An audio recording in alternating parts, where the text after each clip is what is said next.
or performance. How do we psychologically approach the performance itself? Let's look at 2 weeks before, 1 week before, 1 day before, 1 hour before, and 1 minute before. 2 weeks before, one becomes aware of the impending performance, but is also very comfortable in the knowledge that there is still plenty of time to address any issues that may have arisen in one's preparation. Oboes, make sure you tie on a dozen reeds during this week. 1 week before, not too many late nights. This time frame again provides a comfortable period before the performance, with most of the work having been done already. So without any undue pressure, one will be starting the journey of reed making, specifically with the aim to have the reed at its best for the performance. Timing is everything.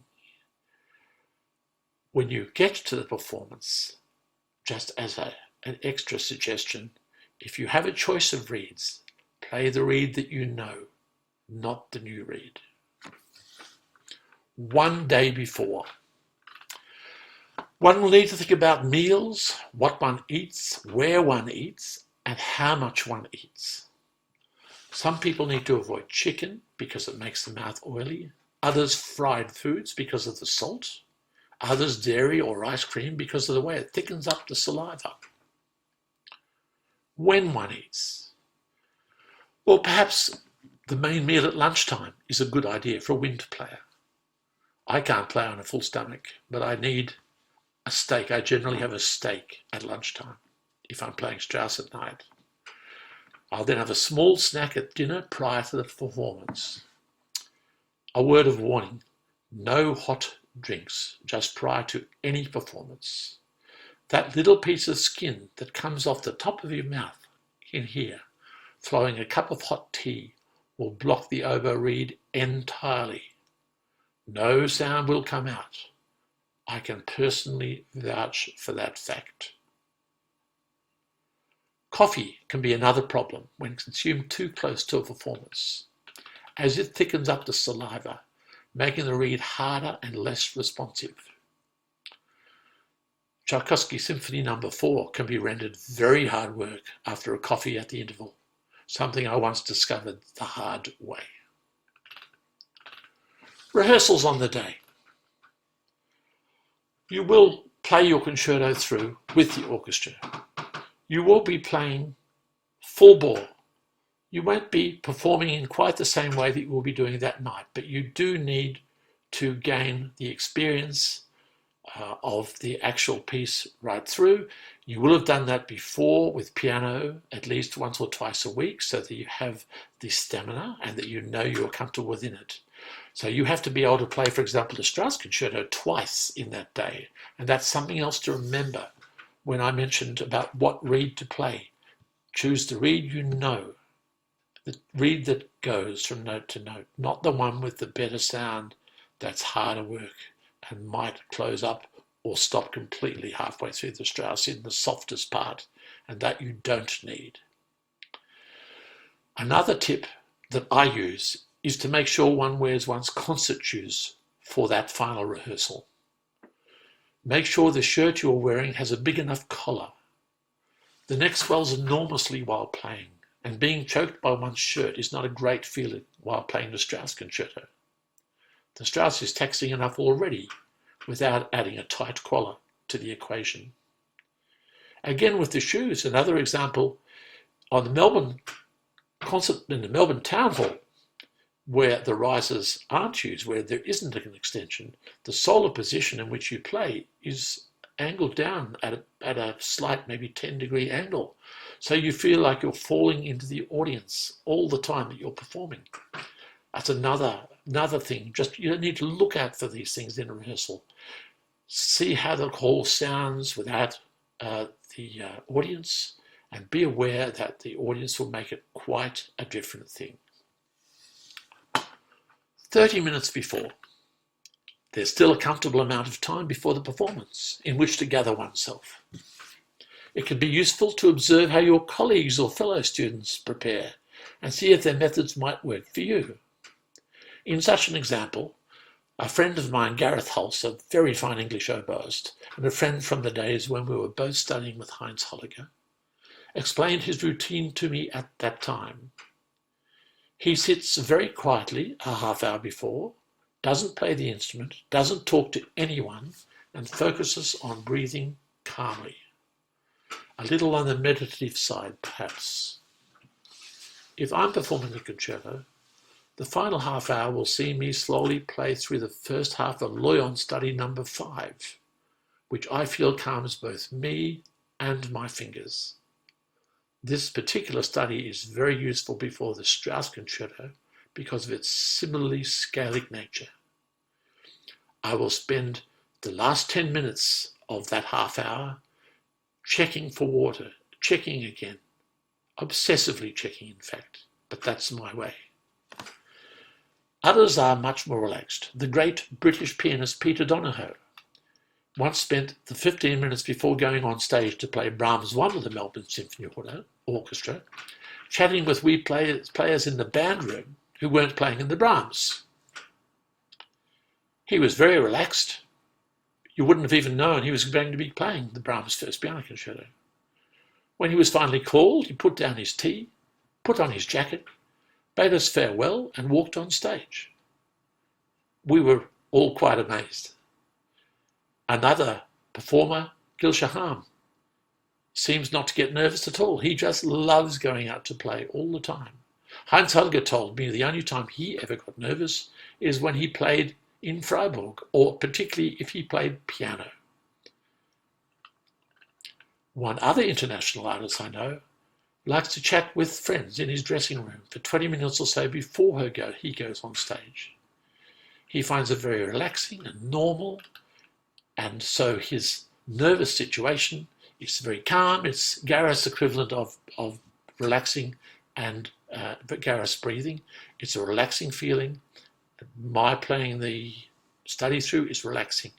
You're trying to be as relaxed as you can so that you are breathing calmly and ready to play. In yet another example, William Hennessy was once performing the Mendelssohn Violin Concerto in a Saturday afternoon concert with the Melbourne Symphony Orchestra. He had trouble getting a cab and arrived downstairs at Hamer Hall just as the applause for the overture was finishing. He only just had time to take off his coat, take the violin out of the case, and to walk on stage.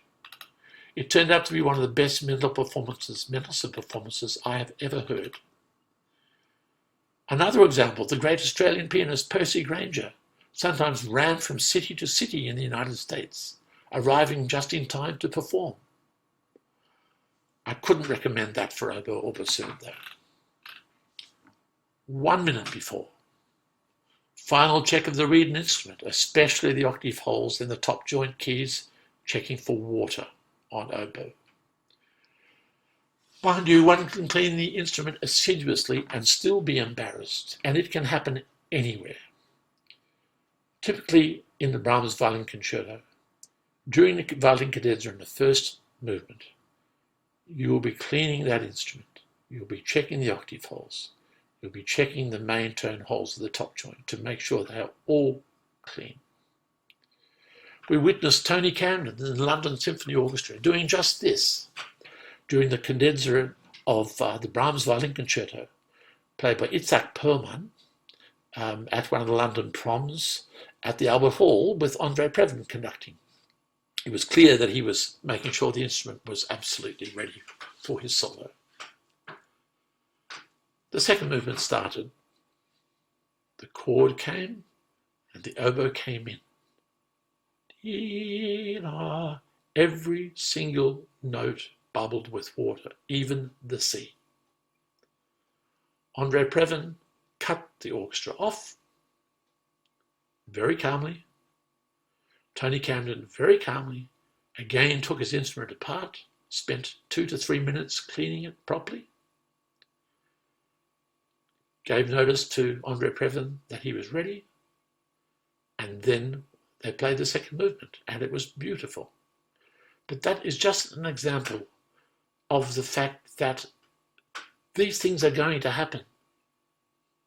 Just expect them, take them on board, and do not be embarrassed by them. Do not be embarrassed. They will happen. You are playing an oboe. They will happen. So, the minute before is up. You're breathing calmly and you walk out with a smile and great self-confidence, knowing that all the work you have done will hold you in good stead. You are there to enjoy yourself and to give enjoyment to others. If you are playing by memory, you will see members of the audience on and off throughout your performance. Be ready for distractions and ride above them. Patrons can fall asleep, read programs, cough, or move annoyingly within your line of sight. Don't let it affect you. If I may add an anecdote of my own, in 1974, at the age of 22, I walked onto the stage of the Adelaide Festival Theatre to perform the Strauss Oboe Concerto with the Adelaide Symphony Orchestra. On arriving at my solo position, I observed that the whole Tanzbergic oboe class seemed to be sitting in the front row, right in front of me, no more than 3 meters away. I was initially startled, but quickly realized that it was a fantastic show of support from my friends, and I still enjoy the memory of that performance all the more because they were in such close proximity. I can see their faces and their smiles, and Anne Gilby was one of them. The bottom line, of course, is that you are there to play. You're well prepared. You know nothing can faze you, even the whole Tanzbergic oboe class sitting right in front of you. You're there to enjoy the immense privilege you've been given of performing this work. And once you get underway, you concentrate and nothing takes you away from that. As I said, each person will be different, and there are clearly no absolute rules. What works psychologically for you will be the only thing that matters. Again, during the performance, reference Nadal. I mentioned one point at a time. On the oboe or bassoon, we generally only play one note at a time. Psychologically then, no matter how technically complex a work might be, simply focus on one note at a time. Remember also to feel you have plenty of time to play. Finish one note before you play the next. Never ever play early. This applies to scales, studies, warm-ups, everything. Never feel pressured. When you walk out on stage, smile as would an actor and put the audience at ease, showing them how much you are looking forward to playing for them. Be your own best friend also. By that I mean that regardless of the perfection that we all aim for, you must never be distractingly hard on yourself. Your best friend would be encouraging and supportive. You have to be that way too. And remember that the audience is on your side, wishing only the best for you in your performance. You will thoroughly enjoy yourself when employing such a mindset and will give great joy to others in the process. One final thing about the oboe. Remember that the oboe has a special quality, one that is also shared by the horn, almost unique. Even the most advanced technical passages in our oboe repertoire are akin to fourth grade studies to those instruments with range and natural flexibility such as flute, clarinet, and even bassoon, certainly violin. With only a couple of octaves, plus a bit more of comfortably navigable waters, the oboe can't really go anywhere much, even on holiday. We have the smallest range in the orchestra, along with piccolo, and by far the fewest technical challenges in terms of the number and speeds of notes played, especially when one compares it with the rest of the wind section or violins or cellos. Now, the one thing the oboe and horn share is that we can make a simple melody sound special. That is what we bring to the table.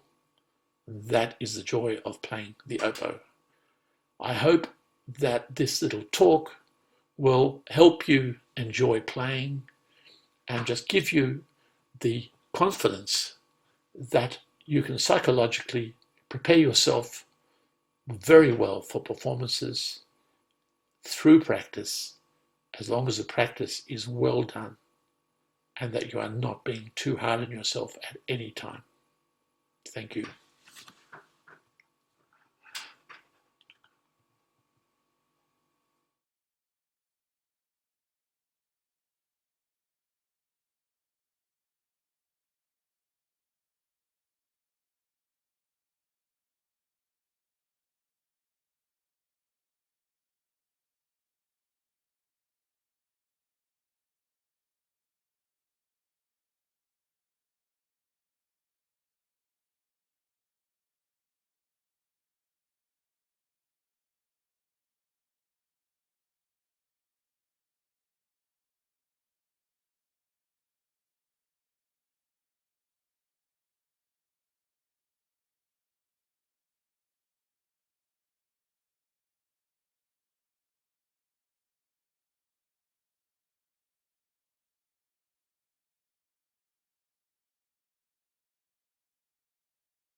Hello. If you have any questions out there, we'll be very pleased to hear them. I'm sure there must be many questions after such a rich expose of basically Jeff Crellin's life. So if anyone's got any interesting questions, can we just forward them as soon as you can, and we'll pass them on to Jeff.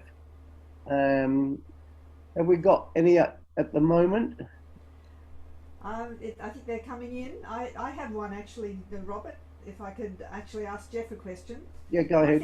Yeah, Jeff, that was amazing. You know, it was such a pleasure to gain those insights from your talk. There was one question I had, which I think would assist people that I'm working with, and that is, how do you practice to play fast? You practice slowly, one note at a time.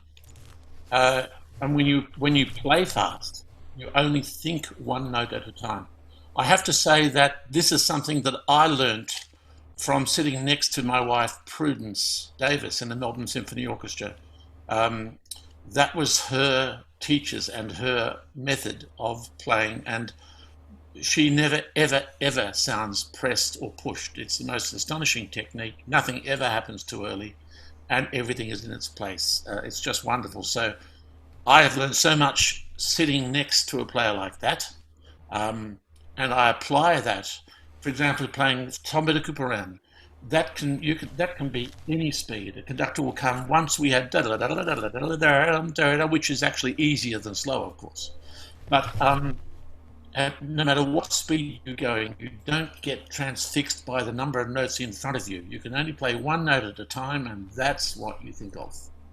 And then the speed will come naturally from that. Great. I think we have Paul Jenkins of the question. He came on just then. Haven't seen the question though. Has that gone to you, Anne, at all? That question from Paul Jenkins? No, I haven't seen it. Oh, okay. Hi guys. No, I was just logging in. I was over on the website and I jumped over this, but it was great hearing you speak, Jeff. It was wonderful.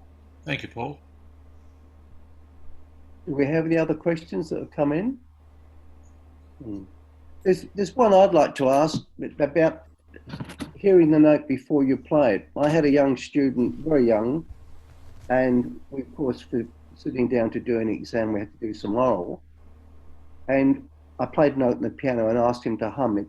And he was at least a fourth or fifth out, and he's had seemed to have a lot of trouble hitting that note.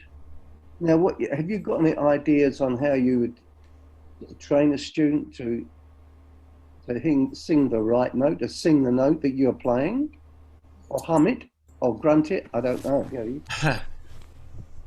Some people's brains are made to do some things brilliantly and other things not so well. I have not come across any solution to that other than to suggest that the player think about doing something else. And I have actually given a couple of students that advice, and they have moved on to other pursuits at which they've excelled. I used to teach the piano when I was younger, and when I was still a student. And I had two young girls, and I would play a note and play one, say, above, and ask them if they would, which note was higher. They couldn't tell me. My solution was to give those two students to my mum, who was a fine teacher. And then she also finished them that year because they wanted to play, and that was great.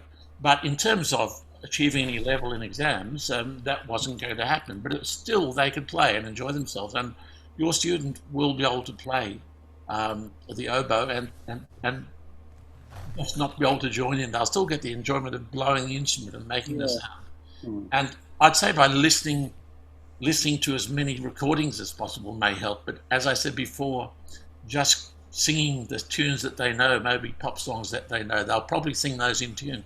And then they can copy that on the oboe.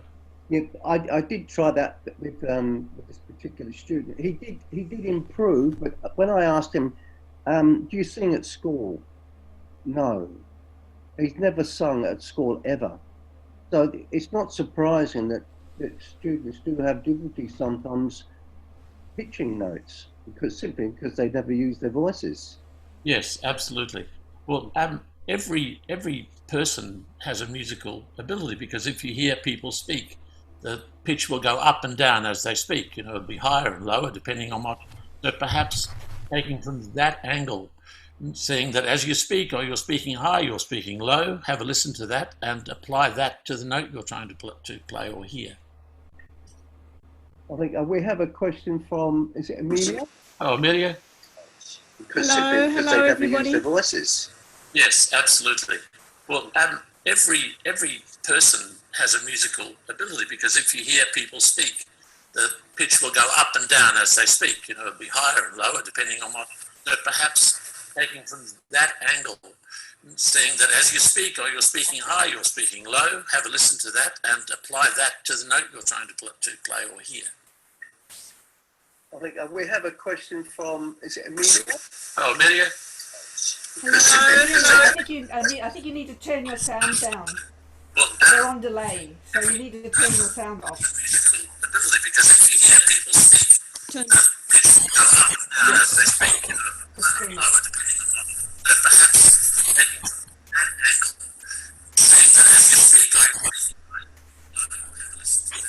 As I said to Anne, in 1974 we didn't have these. Okay, Bob, do you mind asking Susan's question, and I'll speak with Amelia?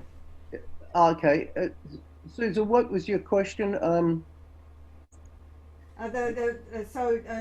Susan Batten is in the chat and says, could you, and I'll ask Jeff. She was asking if you could talk about a time when you faced a challenge in performance and what you did to overcome it. To be honest, every performance is challenging. Yes, there have been some amazingly challenging performances. I was playing the Cimarosa Concerto with the Melbourne Symphony Orchestra, and the C key string broke before the third movement. So playing the Cimarosa third and fourth movements, whenever I played a C, I had to take my thumb around to the right-hand side of the instrument and press down the equivalent of the thumb plate to open the C. So I'd go dee, da, dee, da, da, dee, da, and played a very lyrical version, taking a long time before I played in the C. And the last movement, the dee, da, da, da, da, dee, or dee, ya, da, da, da, da, dee, ya, da, da, da, da, dee, ya, da, da, da, da, dee. I missed a few, of course, but I just found a way. The first time I played Strauss for the Adelaide Symphony Orchestra in the competition finals. The first note didn't speak at all. My left knee was shaking, as it always did when I was nervous. And about halfway down the first page, I was thinking, how can I can't allow this to happen anymore. And so I just stopped shaking my left leg and it never shook again. So I seem to have a bit of a mind over matter personality that I can just make things happen when they have to. I think Amelia's, can Amelia hear me? Ask, can you unmute your microphone? As it always did when I was nervous. Should I speak? And about halfway down the first Okay, that's a page, very strange experience because obviously we can hear the delay 30 seconds on. Is that correct? But I speak over the top? Yes. Okay. Thank you. I seem to have a bit of a I will speak. Okay, so my that I can just make things. the thing that I'd really like to say is that of all issues, you know, I've been committed to the oboe really all my life. I've loved and hated it all my life. Can you unmute your And microphone? my biggest problem is not musicality or musical comprehension, it's stamina.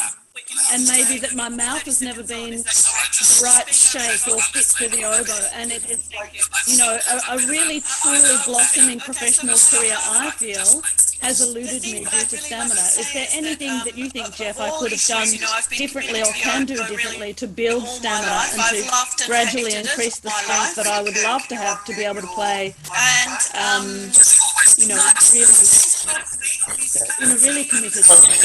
Should I speak now? Yes, please. Okay. So Amelia, I totally understand your question because I had suffered the same fate for my whole career. When I arrived to have lessons with Jiří Tancebudik in 1973, he listened to a performance I'd done of the Haydn Concerto with the Queensland Symphony Orchestra, and then said to me, "Remarkable, Jeffrey, if you'd come to me to learn the instrument, I would have refused to teach you on the grounds that you would never be able to play, because you're so badly set up." I found my own way. My top lip gets really tired very quickly. My method, I'm sorry to say, was to bite, I'm afraid. I would have reeds that were slightly too hard for me because stability and intonation were my key focuses. So that had to be right. The intonation was absolutely the most critical thing. So I actually really, my embouchure is a biting embouchure, but in relation to that, it's still relaxed, obviously.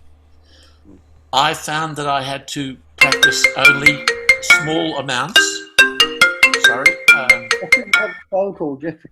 Yes, I've turned that off. I found that I had to practice. In fact, my first teacher said, "Never practice any more than you can, your mouth allows. So if you get tired after 10 minutes, stop. Don't go too much longer." So all I did was add a couple of minutes each time.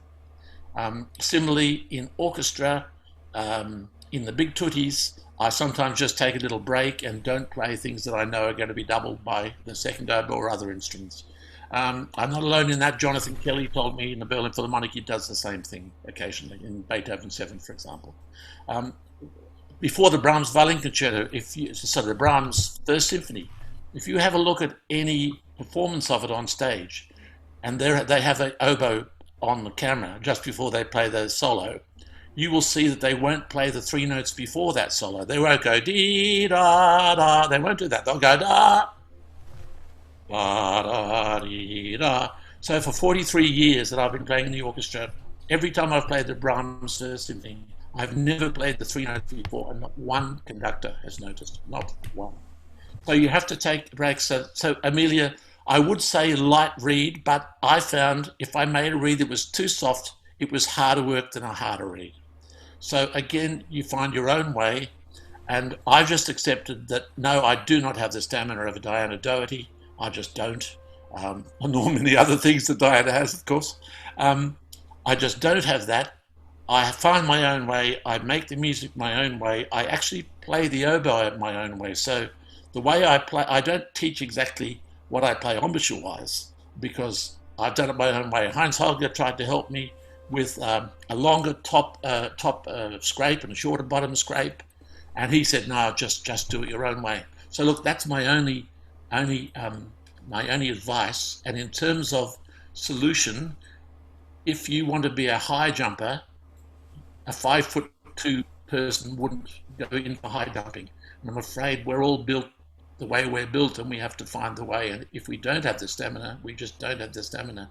I've tried all my life to improve it, and I've got where I've got just by doing what I do. And I often play with cuts in my lip, and at times I can't play for a week and a half in the MSO, but I still have to. And then the result is not as good as I'd like. Basically, you have to have time off when you're sore here. And that, I'm sorry, but that's the best I can do. Thanks, Jeff. Thank you so much, Jeffrey. There are a couple of other questions. I'm just looking at the time. We've actually pretty much run out of it. So maybe you can just do 1 minute answer on this one. Jeff, do you have a routine for daily practice with a certain amount of time for scales, arpeggios and technical exercises and their pieces for each day? Absolutely. Since I finished being a student at 25, regular daily practice is something that I haven't done. With making reeds and everything, of course, you do quite a bit of that, and you do studies and scales, checking reeds.